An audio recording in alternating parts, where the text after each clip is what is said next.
Chapitre 5. Le procès. Silence! Vous êtes dans un tribunal! Monsieur le juge s'installa sur sa chaise et saisit le dossier du dessus. Affaire première. Défaut de papier, conduite sans permis de conduire, refus d'obtempérer et dissimulation d'identité. Tout en s'adressant au policier qui faisait la garde dans le tribunal, le juge poursuivit. Conformément au code de procédure pénale, l'affaire étant un flagrant délit, elle sera jugée immédiatement. Qu'on amène le prévenu.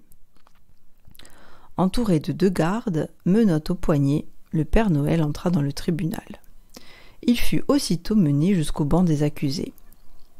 Le juge l'examina un instant, puis commença son interrogatoire. Nom. Père. Prénom. Noël. Greffier, veuillez noter, s'il vous plaît. Attention, vous affirmez que vous vous appelez bien Père Noël? Oui, monsieur le juge. Un premier rire général secoua le prétoire. Silence! Ou je fais évacuer la salle. Lieu de résidence. Dans le ciel, après la grande ours. Bien sûr, bien sûr. Et comme profession, évidemment, vous distribuez des jouets? Oui, monsieur le juge. Une fois encore, la salle se mit à rire.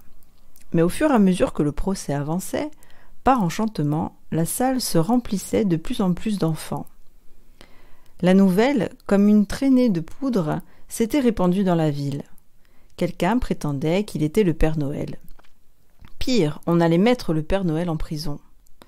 Devant l'afflux de ce public inattendu, le président du tribunal préféra s'adjoindre l'avis d'un expert. Il n'était pas question de faire une erreur judiciaire la veille de Noël. Il se leva et déclara. La Cour demande l'avis d'un psychiatre. La séance est ajournée. Je proteste, déclara le Père Noël en se levant. Vous protestez, mais de quel droit? Ici le juge, c'est moi. Eh bien, puisque c'est ainsi, qu'on fasse venir l'expert immédiatement, s'énerva le juge. Un petit homme vêtu d'un costume noir s'approcha de la barre. Il rajusta des lunettes rondes sur son nez et débuta son rapport. Que la Cour excuse, manque de temps, pas assez d'éléments au dossier. Toutefois, 3/4 d'heure après, il continuait, et cette fois, semblait conclure. Manifestement, cet homme souffre d'un dédoublement de la personnalité. Sans doute que petit enfant il a eu, et alors, un énorme ronflement interrompit le rapport de l'expert. Toute la salle se mit à rire en voyant le Père Noël qui dormait.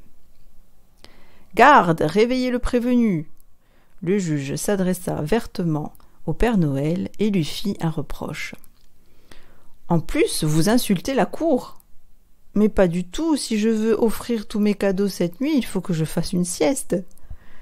Une nouvelle vague de rire ébranla la salle.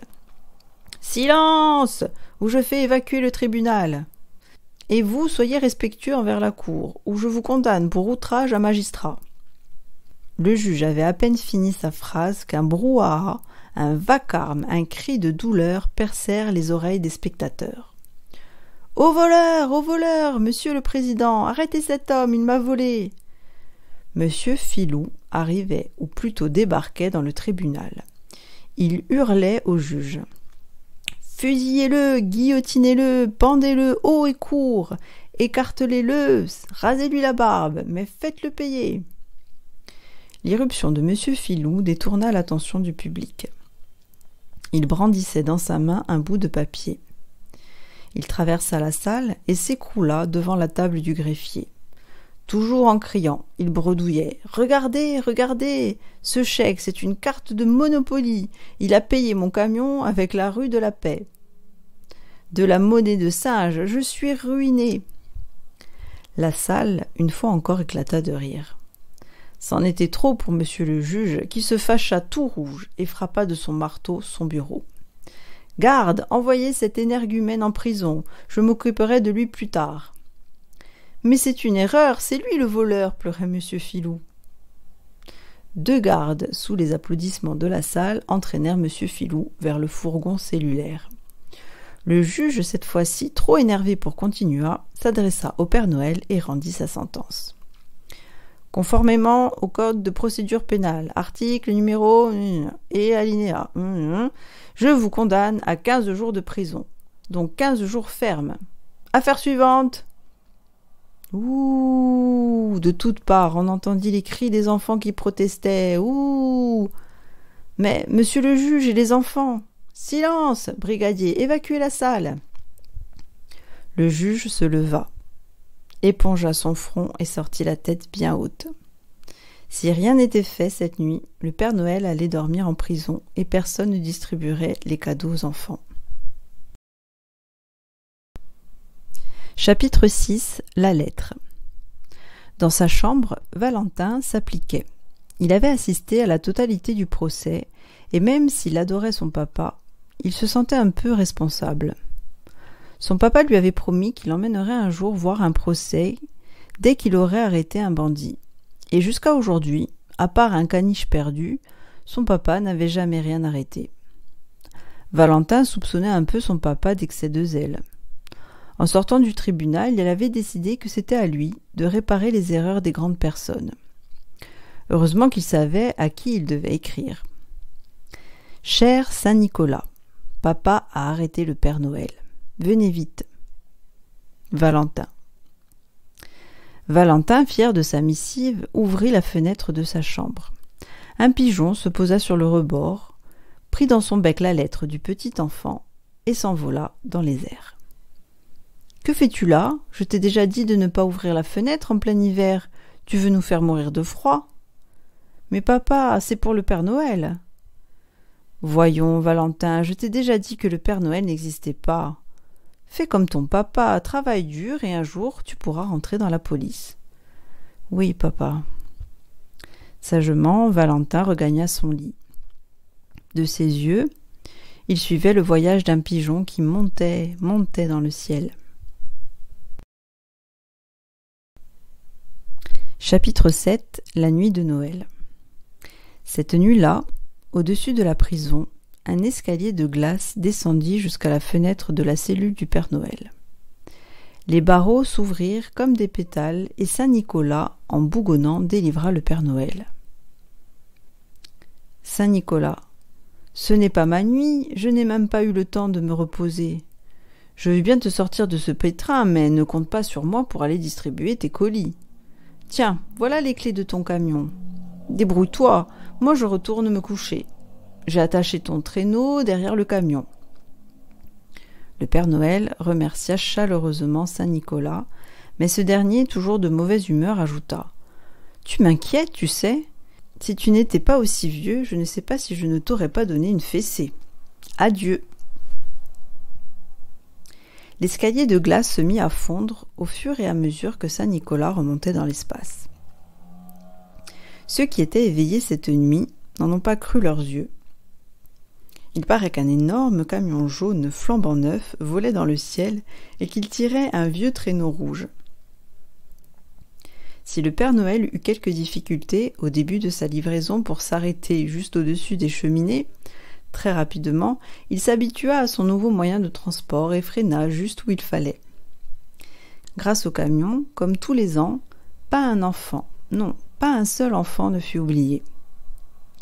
Enfin, quand le Père Noël arriva au-dessus de la maison du policier, il vit que la cheminée était fermée. « Encore un enfant qui ne croit pas au Père Noël, soupira-t-il. Quel dommage. Tiens, mais on dirait qu'il y a de l'espoir. » En effet, la cheminée s'entrouvrait, laissant juste assez d'espace pour laisser passer un paquet cadeau. Pas facile de ne pas croire au Père Noël, jubila le Père Noël qui se retourna pour prendre un dernier cadeau dans son traîneau. Mais celui-ci était vide. Évidemment, cet enfant n'était pas prévu. Que faire?